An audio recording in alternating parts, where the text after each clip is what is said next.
कहा यह जाता है जहाँ विश्वास होता है वहाँ विज्ञान नहीं देखा जाता।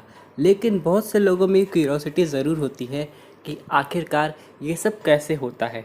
उसी तरह अभी एक मूवी आ रही है महा अवतार नरसिम्हा, जो कि भगवान विष्णु के एक अवतार पे बेस है और ये 25 अप्रैल को रिलीज़ होगी।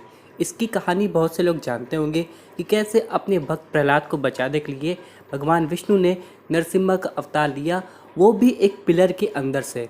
यानी वो कहीं पैदा नहीं हुए बल्कि एक दीवार के अंदर सीधे मैनिफेस्ट हो गए थे।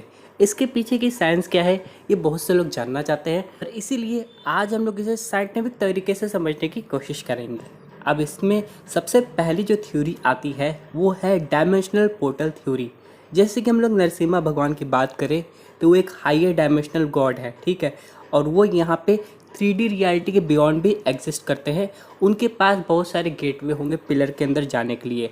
अब इसके पीछे भी एक चीज़ है जो कि पॉसिबल हो सकती है। जैसे कि हम लोग बात करें स्ट्रिंग थ्योरी की, तो यहाँ पे कुल 11 डायमेंशन एग्जिस्ट करते हैं और जो भी जो कि 5th डायमेंशन या उससे अबव में बिलोंग करता है वो दुनिया में कहीं भी आ जा सकता है, irrespective of quality of matter. यानी कि अगर हम लोग पिलर की बात करें तो वो एक पोर्टल या एंकर का काम करता है, जो कि एक फिक्स स्ट्रक्चर है जहाँ पे वो डायमेंशनल एनर्जी आके मैनिफेस्ट हो जाती है, जिसकी वजह से लोगों को यहाँ पे लगता है, प्रॉपर बिलीव है कि यहाँ पे नरसिम्हा भगवान पिलर के अंदर से प्रकट हो गए। जैसा कि भक्त प्रहलाद ने कहा था कि भगवान हर जगह है, हर कण में है, तो इसलिए हिरण्यकश्यप ने कहा कि अगर वो यहाँ पे है तो उन्हें उस पिलर में भी होना चाहिए, जिसकी वजह से वो एक एनर्जी का फिक्स स्ट्रक्चर पोर्टल बन गया, जहाँ से जो भगवान जी हैं वो सीधे वहीं पर ट्रैवल करके प्रकट हुए। अब अगर हम लोग सब डायमेंशन को समझना चाहेंगे तो काफ़ी ज़्यादा बियॉन्ड हो जाएगा, लेकिन फिर भी अगर हम लोग समझें तो हम लोग एक 3D वर्ल्ड में रहते हैं और अगर हम लोग के सामने कोई 2D पिक्चर आ जाए तो हम लोग उसके हर तरफ से देख सकते हैं और वही चीज़ होती है उसके ऊपर डायमेंशन बीइंग से।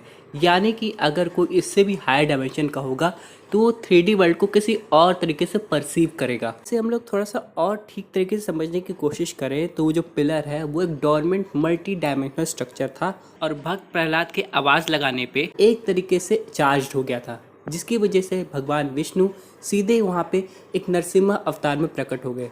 जैसे कि आपको पता था कि हिरण्यकश्यप को वरदान था कि उसे कोई नहीं मार सकता है, वो ना तो दिन में मरेगा ना रात में, ना किसी हाथों से ना हथियार से। उसी तरह दोस्तों वो इंसान से भी नहीं, जानवर से भी नहीं, किसी भी चीज़ से नहीं मरेगा जो कि एग्जिस्ट करती थी उस रील में, उस दुनिया में। इसलिए भगवान विष्णु ने एक ऐसा अवतार लिया जो कि उसके सोच से भी परे था। आधे तो इंसान थे लेकिन आधे शेर, और उन्होंने हिरण्यकश्यप को किसी हथियार से नहीं बल्कि अपने पंजों से ख़त्म किया था, जो कि लॉर्ड ब्रह्मा जी के वरदान को ख़त्म करता था उस पर, नहीं तो वो हमेशा के लिए अमर रहता। लेकिन फिर भी ये जो चीज़ है ये आज तक सभी भक्तों को हैरान करके रखती है कि कैसे एक भक्त की शक्ति से भगवान सीधे एक पिलर से प्रकट हो गए थे। इसी चीज़ को काफ़ी सुंदर तरीके से नरसिम्हा मूवी में समझाया गया है, जो कि एक सिनेमैटिक यूनिवर्स की तरह शुरू हो रहा है। कमाल की बात यह है कि ये मूवी 3D में आ रही है, लेकिन इसकी क्वालिटी ऐसी है कि ये बिल्कुल लाइव एक्शन लगती है।